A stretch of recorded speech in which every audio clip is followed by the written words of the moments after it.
Forget everything you thought you knew about driving legally in America, because as of right now, the rulebook has been ripped up and replaced. What you're about to learn isn't a prediction.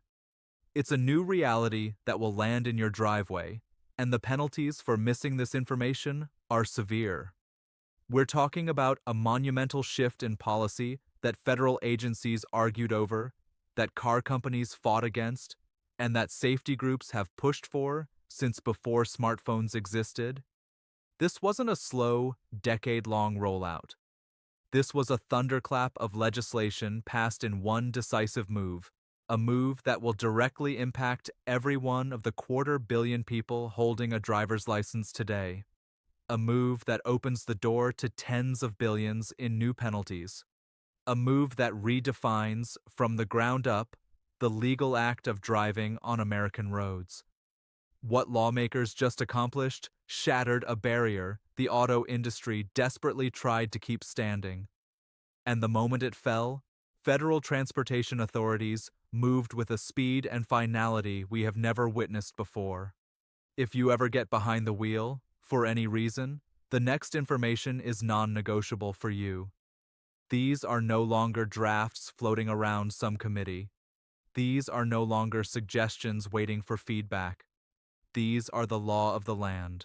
And when this year ends, saying "I didn't know" will be an empty, expensive defense. For the better part of 5 years, if you knew where to look, you could see the signs. Not public statements, not formal memos, just subtle signals that something massive was being built inside the Department of Transportation.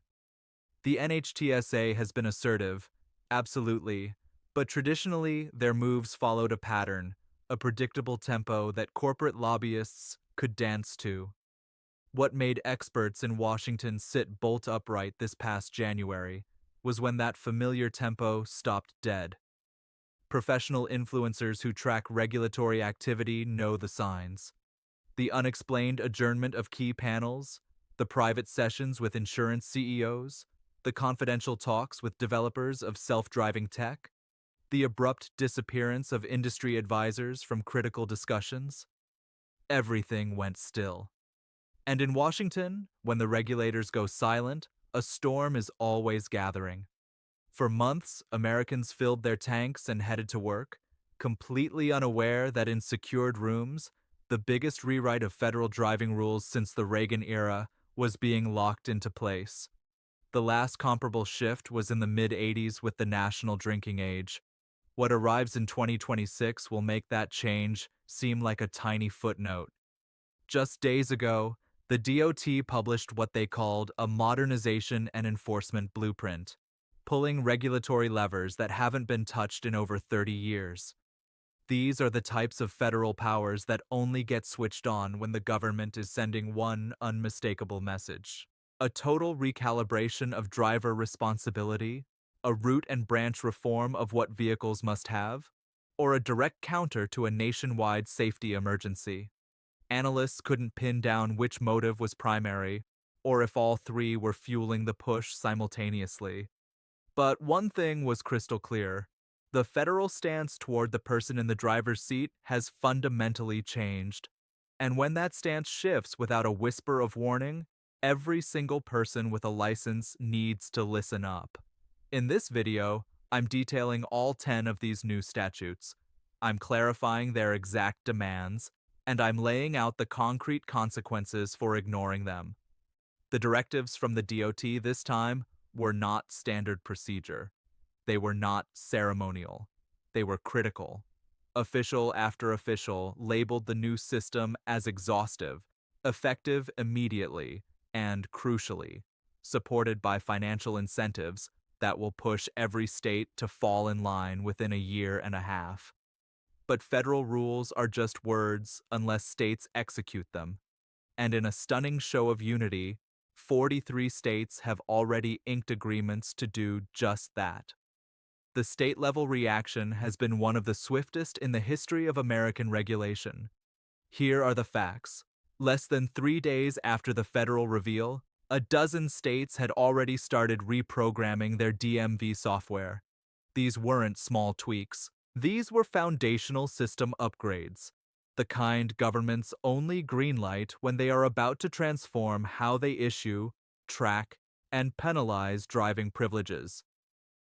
The DOT has now verified that the new structure includes 10 core changes, incorporating mandates that were recently viewed as politically unthinkable, blocked by what experts say was a generation of corporate influence. Let's go through them one by one. Statute 1. Compulsory dashboard cameras. Starting on July 1, 2026, every new vehicle registered must have a federally approved front-facing dash cam installed.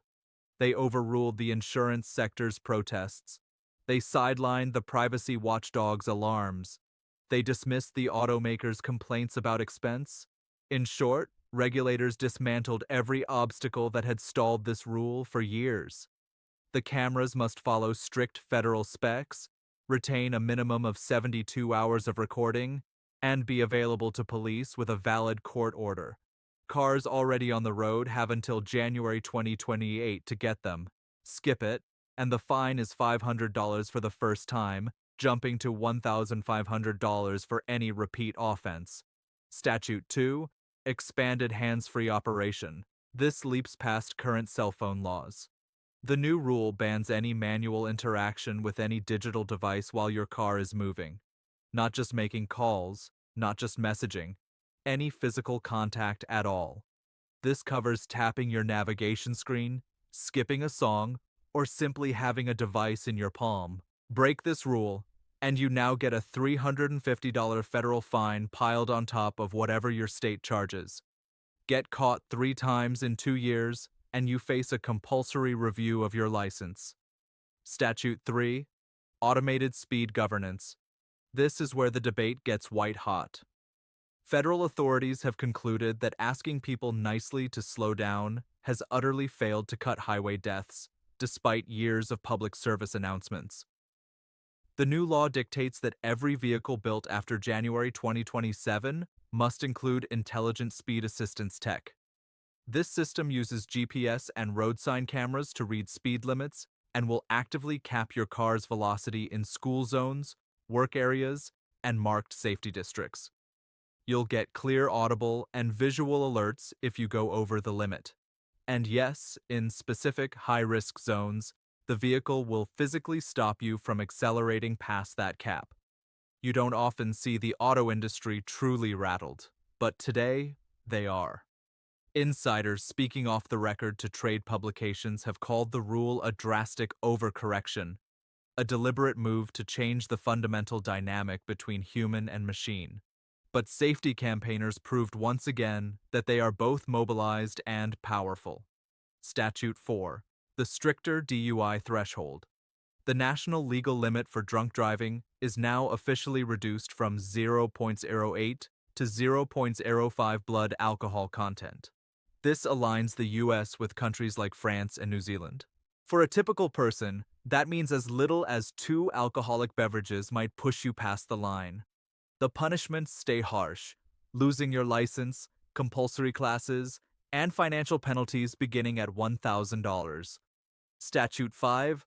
Compulsory advanced braking systems. Every car on the road, not just new models, must be upgraded with advanced emergency braking by January 2029. This applies to any vehicle under 15 years old. The tech must be able to sense people on foot, bicycles, and other cars, and must hit the brakes automatically if the driver doesn't react to alerts. The estimated upgrade cost ranges from $800 to $2,500 per vehicle. Fail to comply, and your vehicle's registration gets frozen. These first 5 statutes alone would mark the most dramatic regulatory pivot in a generation. But we are only at the midway point. Federal watchdogs wondered if the public would tolerate small, steady changes. The opposite occurred. Congress didn't drip-feed these measures. They passed an omnibus reform so vast, so sudden, that even the most connected corporate advocates were left stunned. Statute 6. Renewed senior driver evaluation. Licensed drivers aged 70 and above must now pass a vision and cognitive screening every 2 years to keep their license. The test involves a 20-minute digital exam and a short, observed driving segment.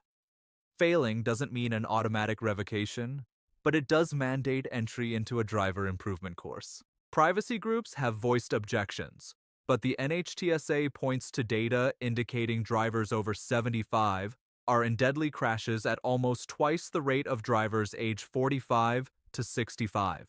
Statute 7. Universal Teen Driver Limits. Graduated licensing programs are now federally mandated and identical in every state. All drivers under 18 cannot drive after midnight. They cannot have any passengers under 21 who aren't siblings for their first full year. There is a zero-tolerance policy for any trace of alcohol or cannabis. Plus, they must finish a 40-hour guided driving course. States that don't enforce these rules will see their federal road money cut. Statute 8. In-cabin distraction surveillance. This might be the most contentious item of all. New cars must come with interior sensors that monitor for driver inattention or fatigue. These systems employ a camera to watch your eye gaze and head posture. If it sees your focus drifting, the car gives you a series of warnings. If you keep ignoring them, the vehicle will flash its hazard lights and begin to gently slow down. Car makers battled this rule with everything they had. They did not win. As updates kept arriving all week, the sheer scale of the federal enforcement plan came into view. The DOT is releasing extra funds for state highway patrols, requiring them to boost traffic stops by no less than 15%. Insurance firms must contribute anonymized driving data to national safety archives. Companies operating autonomous vehicles now need a minimum of $5 million in liability insurance, up sharply from $1 million. This wasn't a minor tune-up. This wasn't a slight course correction. This was a systemic overhaul. This was a transportation revolution. And a revolution in infrastructure is the one event the auto sector has failed to stop since safety belts became mandatory in the late 1960s. Think about it. The industry believed federal rules had hit their ceiling. They assumed the current White House would focus on business growth. They were sure public pushback would stall tough safety rules. But tonight, the exact reverse is unfolding. Regulation is growing. Enforcement is tightening. Driver obedience is being required, not just requested. Statute 9. Control over your car's data. In an unexpected turn, regulators also tackled data rights. You now legally own the information your vehicle creates. Manufacturers must give you free access to all diagnostic data. Independent mechanics must get the same repair codes and tools as dealerships. And, most importantly, you now have the legal right to turn off any data sharing with the carmaker that isn't essential for operation. This right to fix clause was added after massive pressure from consumer rights organizations. Statute 10. Electric vehicle lane privileges. Federal highways will start marking EV priority lanes on major routes by 2028. These lanes will be open to full electric vehicles, certain plug-in hybrids, and carpools. Solo drivers in gasoline cars will face limits during rush hours. The aim is to encourage EV uptake while easing traffic jams. Disobey this lane rule, and it's a $275 ticket.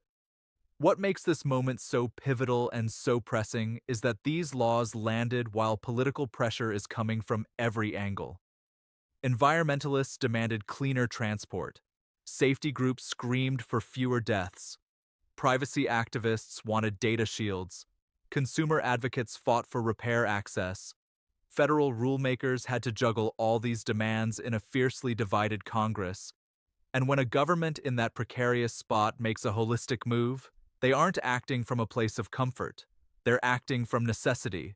They're acting in crisis mode. The DOTS enforcement plan, already sent to all 50 governors, was crafted to show that Washington will no longer accept the current annual toll of highway fatalities. Officials stated bluntly that the old strategy was misaligned with acceptable public safety results. That is bureaucratic code for our methods were failing and the deaths didn't stop.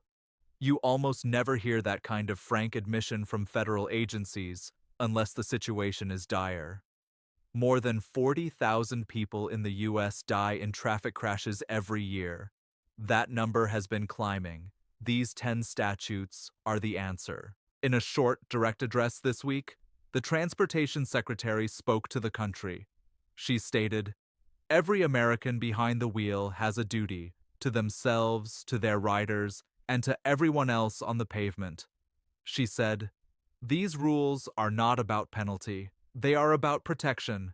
And she declared, "For too long, we have tolerated preventable loss of life. That tolerance expires today." These aren't just talking points. These are the words of an administration that fully grasps how high the stakes have risen. Here's what adds even more weight to the situation. The federal mandate didn't happen in a vacuum. Alongside the 10 core laws, insurance firms immediately announced rate changes tied to compliance. Car makers confirmed sped-up timelines for adding safety tech. Rideshare apps rolled out stricter driver surveillance. All of this unfolded in the same 4-week window. When a government action causes an instantaneous ripple effect across the private sector, you know a larger transformation is in motion. Experts are now urging a few key steps. First, check your current vehicle against the new requirements. Second, start planning financially for any necessary upgrades. The third and most emphasized recommendation is to immediately refresh your knowledge of hands-free and distraction laws. These changes are already active. They are not waiting. They are not rolling out slowly. They are in force right now. What we're witnessing is a public adaptation test. Regulators want to see fewer fatalities. Drivers want to keep their convenience. Manufacturers want to manage costs while following the rules. Insurers want fewer expensive claims. We've heard from officials now tracking state rollouts. They confirm monitoring systems are live, they confirm officer training has started, and they confirm that the federal decision to link road funds to compliance is probably part of a larger plan to guarantee no state opts out. But you are not without power here. In fact, drivers who get ready now will navigate this shift with little friction. Your move today, staying informed, taking early action, and choosing compliance, will decide whether the next 18 months are a smooth update or a costly, chaotic lesson. As months pass, we'll get more specifics on how enforcement will look on the ground. But what's undeniable is that Congress's move was definitive. It set unambiguous rules. It created standards with teeth. And it permanently altered the legal framework of driving in America. What comes next hinges entirely on what drivers do within the next year. If they prepare, this period will be recalled as an evolution. If they fight it, police have already been given the clear authority to act. And for the first time in decades, the auto industry seems to be adjusting its strategy rather than mounting a legal war. Capitol Hill is hushed, eerily hushed. And when the lobbyists are quiet, it means they are meticulously planning their next play. Because tonight, the automobile giants learned a lesson history has taught them repeatedly. Safety rules, in the end, always prevail. Public demand always mounts. And transformation, when it finally arrives at full speed. This story is still being written, but tonight one truth is undeniable. The regulations are different, the penalties are enforceable, and every licensed driver in the United States needs to understand what that means for them. We'll be tracking every development right here. If this breakdown helped you understand what's coming, do the channel a solid and hit that like button. It truly helps my channel grow and stay on top of these updates for you.